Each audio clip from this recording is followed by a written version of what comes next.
All right, so in this video, what I want to do is show you guys what I look at when I look at people's profiles and I say, here's what they're doing right, here's what they're doing wrong, and here's what they can do better. So this is Asad. Asad is part of this program, and Asad actually has a relatively easy situation, whether he realizes it or not.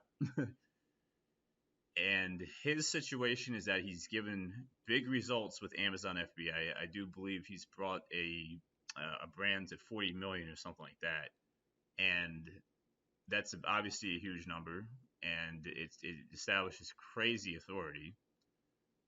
And he has also given students results of, I think he has one that made several $100,000 last year. So Asad just really needs to basically reestablish his credibility and authority. Now, a lot of people know that he's really good at it. A lot of his followers do, but you also have to keep in mind that he might have new followers and stuff like that.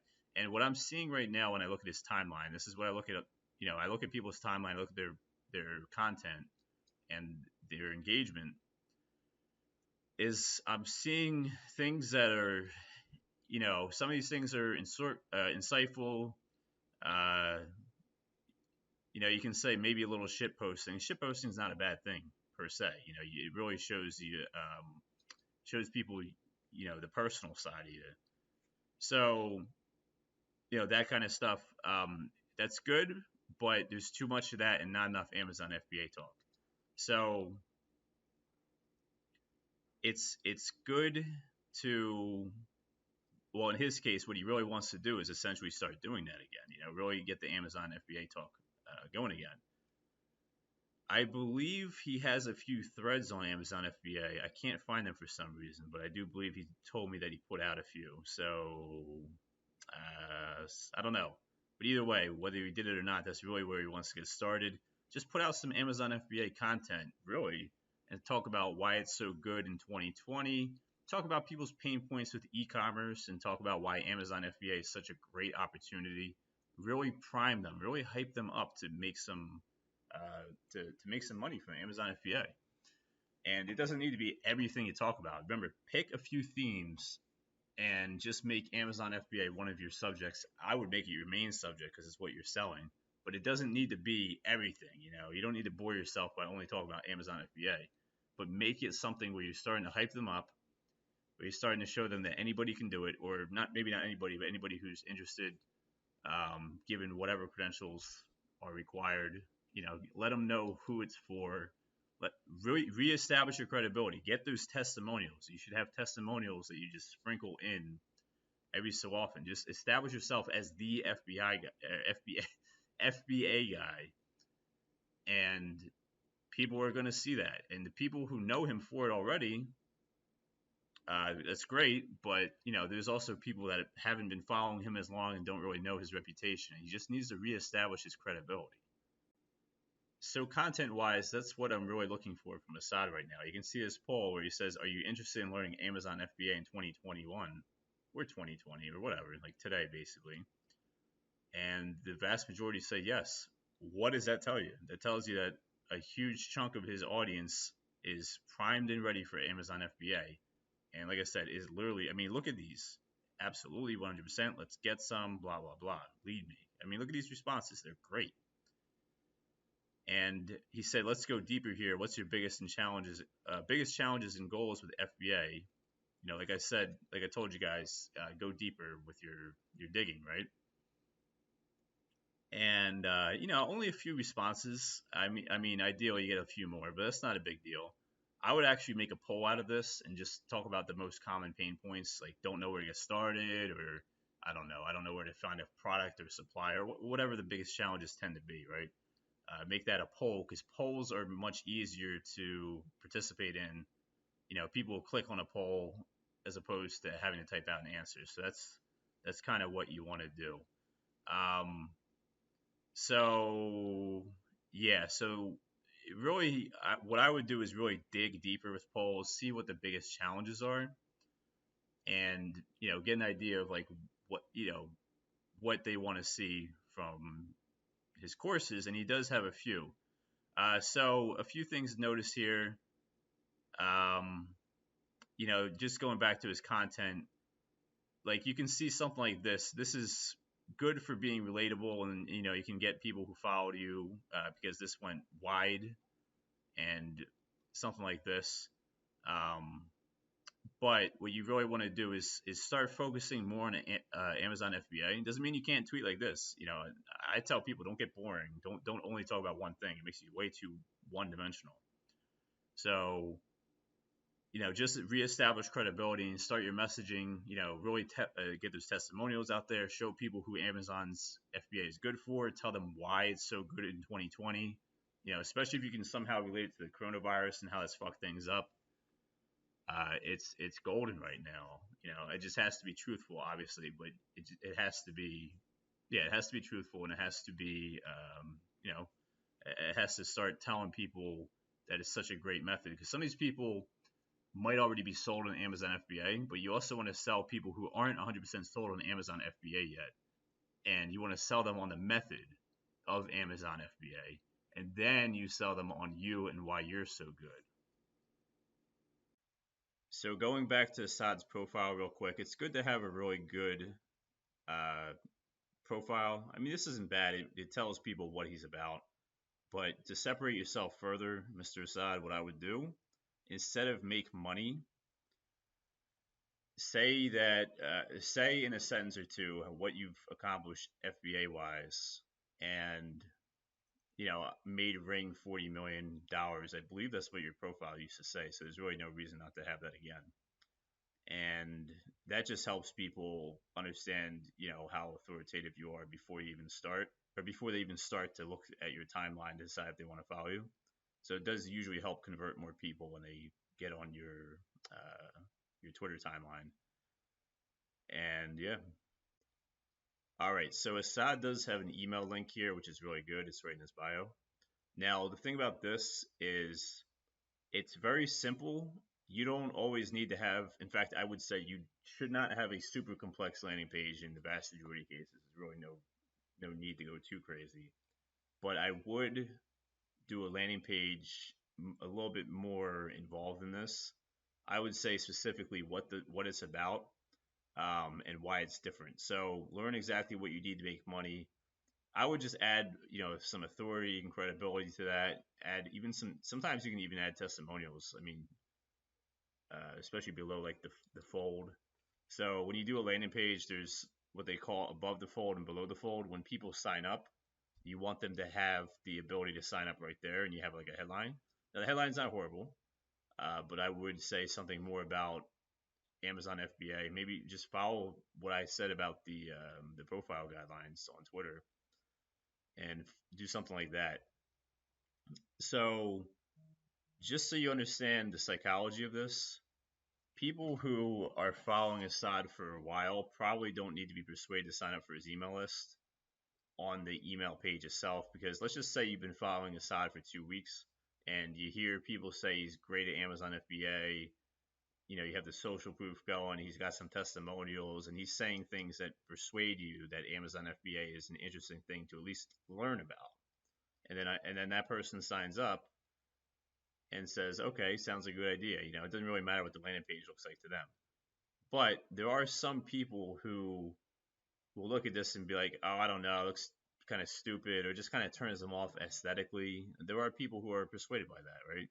And there are people who maybe they're new to Asad and they haven't really gotten the idea as to why they should sign up yet. And the landing page doesn't do anything to push them over. But if they saw a few things on the landing page itself, it would convert them. So it is worth spending some time, because getting more leads on your email list means more sales. It's not the end of the world, but it is something to work on. It only takes like an hour or so. Okay, so Ecom Starter Kit is Assad's first offer using dropshipping to become a multi-channel brand. Okay, so this kind of positions itself as an Ecom Starter Kit as opposed to Amazon FBA. So let's see here. So I like how the copy here talks about COVID-19, because that has changed a lot, and it does make it it makes the copy more relevant. Now it is something that you probably have to change in maybe 6 months to a year from now, or whatever the time frame might be. The hooks here, I mean, the copy is not too bad. The hooks here, yeah, okay. I mean, the hooks here are decent, and they do qualify. You remember the hooks. I will go into this in a separate video, but your hooks, they're always the first thing you do when you make landing page copy, and the first three. I mean, you can do the first three lines are all hooks. There's nothing. It's a very good formula. I'll put it that way. It's a good basic formula that does work, and they should qualify them and make them say yes. So somebody might be new and they say yes to this hook and yes to this hook, and maybe they're not new and they might say yes to this hook. I'm profitable, but I want to get more. Now, I would specifically say maybe you're already profitable, but you're maybe something like you're looking to uh, make more or expand your profits or multiply your profits or something if your product can deliver on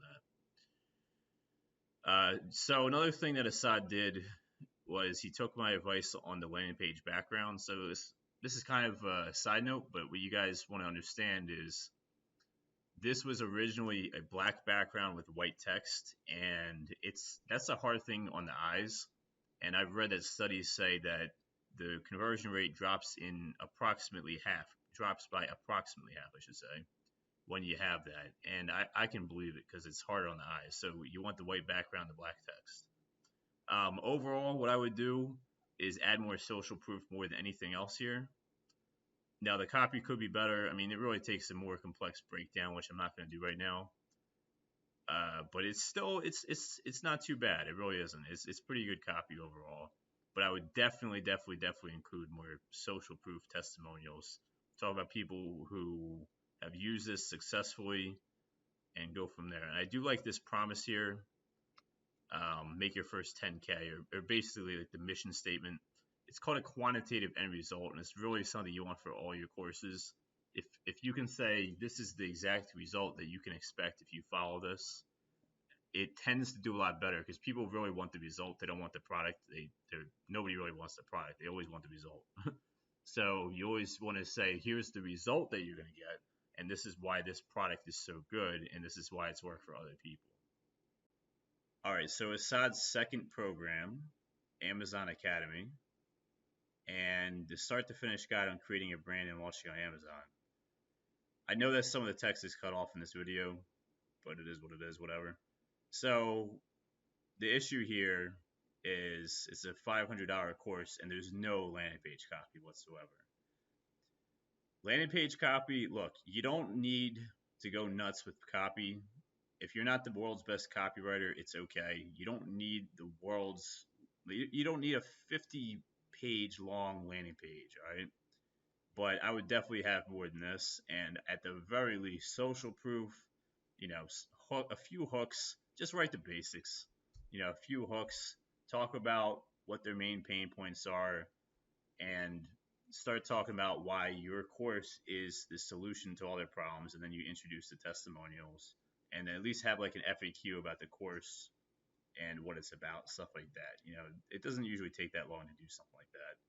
And then you can improve it later. I mean, you can write the basic copy and then improve it later. So that's my thought on this. I haven't seen the program, but Asad tells me that someone did make, I think he said $250,000 from the last year. That should be like your number one testimonial. That should be right up front for people to see it, because when people see that social proof, it just changes the game. And that's what you really want to do. And also, when you market this course, it's exactly what you want to say about it. So it is $497. If you can convince people that they're going to make tens of thousands, hundreds of thousands from it, you can definitely charge that much money. So yeah, but you want to clean it up a little bit here and actually make a landing page. All right, so the question is, what can we do today to make Asad more money? First of all, we got to get the messaging down. We got to start getting some real tweets out there. Yeah, not just shit posting all the time. So we got to start with that. So I would start really focusing on Amazon FBA, talk about why it's so important right now, talk about the success that you had, stuff like that, right? The next thing that I would do is sell the higher priced course now because I believe Asad told me that he doesn't want to sell the other course really because it's more about just general e-commerce and doesn't like it as much. So I would sell the higher ticket course. Now Asad told me that he got at least 50 sales with it, so that's great. It shows me that it's selling. So we really want to just have some kind of urgency. Why should they buy it today? We can either discount the price, or we can give them an hour or two of consultations and put a message around that. So maybe like the consultations are like follow-up calls, uh, and explain that the sale is like a kind of like a coming back to Twitter sale, something like that. Like, hey, I haven't sold this course, I haven't discounted this course in a while, or I haven't had a promotion on this course in a while, and I want to get people started on Amazon FBA. I haven't been as active until recently, something like that. So get people in on it and see how it sells today. That's the first thing I would do, because there's no hurt. It doesn't hurt to do that. It's just you are seeing if they will buy today. You're testing your audience. So if it sells, cool. Let's work on optimizing it. Let's work on getting more testimonials from students. Asad told me that he messaged his students, so we want to get more testimonials from that, see how we're doing, and even reach out to them and say, hey, look, if you need a little bit of help, I don't mind helping you, because ultimately that helps Asad get results for his students. Especially if it's good questions. I would charge them if they want help with, like on the phone. I would generally charge them. Some cases I might do it for free if I think that they're over the edge or they just need to be pushed over the edge a little bit, and you can get an awesome testimonial. I would do that sometimes for free. So find out if it sells. Now, if it doesn't sell, what I would do if I were Asad is just send me a message and let's see what data we can get. Because if it doesn't sell, that tells us something as well. I think it will sell, however, with the right messaging.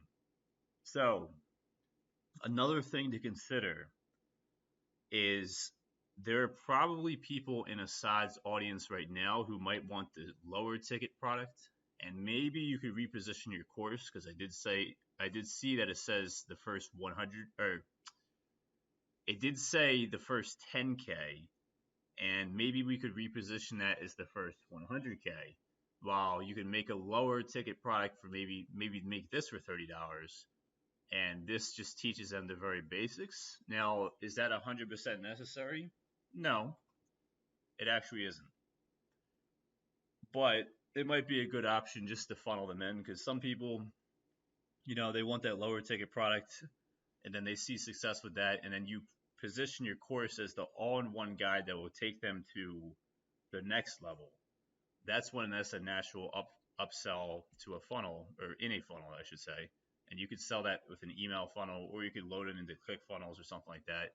Either way, it's very doable. So the next thing I would do on top of that is offer some kind of one-on-one consulting. So there's a lot of different things that you can do with this. You can do a program like what I'm doing. In fact, you could even take your course and turn it into a program. And that could be something like where you get people in, and you could do what I did with this. I charge people $1,000 for the first iteration, but this is going to be a $3,000 to $5,000 program in the near future. So get them in, just get people in, lower price, and they're helping you build it. And you can even take your course and repurpose that content. Just kind of copy and paste what I'm doing here. Just apply it to Amazon FBA. It's a very viable offer. And then just raise the price with each iteration as people get results. So you can do something like that. And then upsell people at the end, if you want to continue with me, and then you charge them some kind of monthly fee. So you can do something like that for sure. I mean, that could be very, very, very valuable. And, you could literally do exactly what I did. Just send out a tweet and just say, hey, you interested in the Amazon FBA coaching group or coaching program? So you can do something like that. You could also announce that you are consulting people with the Amazon FBA brands to scale them. And what you can do there is, like I said, you basically just take my offers and apply them to Amazon FBA. So what I do is if someone wants to work with me one-on-one, I charge a higher monthly fee than this program, and I take a percentage of their profits on the top. And that's a win-win because it encourages me to do a better job because I make more money and they're going to make more money with me than without me if they're qualified. So you have to qualify them as well. So those are what I would do, and you can take those offers and just see what happens, see what sells, see what doesn't sell, and just you have a funnel that you can make out of that. Remember, funnels are not 100% necessary, but I always like to have upsells, which are essentially funnels, and go from there. I mean, you have the skill; it's a $1 million skill, literally multi-million-dollar skill, and you just need to just get started with it again and create some good offers that your audience wants. And remember that it's a testing process. You want to see what they'll buy, which is why I wouldn't wait longer than a few days to put the course on some kind of promotion and kind of go from there. And really, that's what I think overall. Just always keep in mind there's some tweaking that involves with offers as we see what the sales are, as we see what people say about the offers and the results and all that. There's always some tweaking, but this is my first steps to make Asad 6 figures a month on Twitter again. And everybody else, or not 6 figures a month, 6 figures a year, but hey, 6 figures a month one day, hey, it's definitely possible. So not everybody has it. Honestly, Asad has it pretty easy here in a sense because he already has the skill in the audience, and he really just needs to get moving on it and make some good offers. Not everybody has it that easy, and that's fine. Some people need to build up their audiences first, and they have the skill. Some people have the skill and no audience. Some people have an audience and no skill, or they just need to make the first product. So everybody's situation is a little bit different, but those are the main things I look at. It's the audience and the offers and the skill that they know you for, stuff like that. So I hope this taught you all something, and see you in the next video.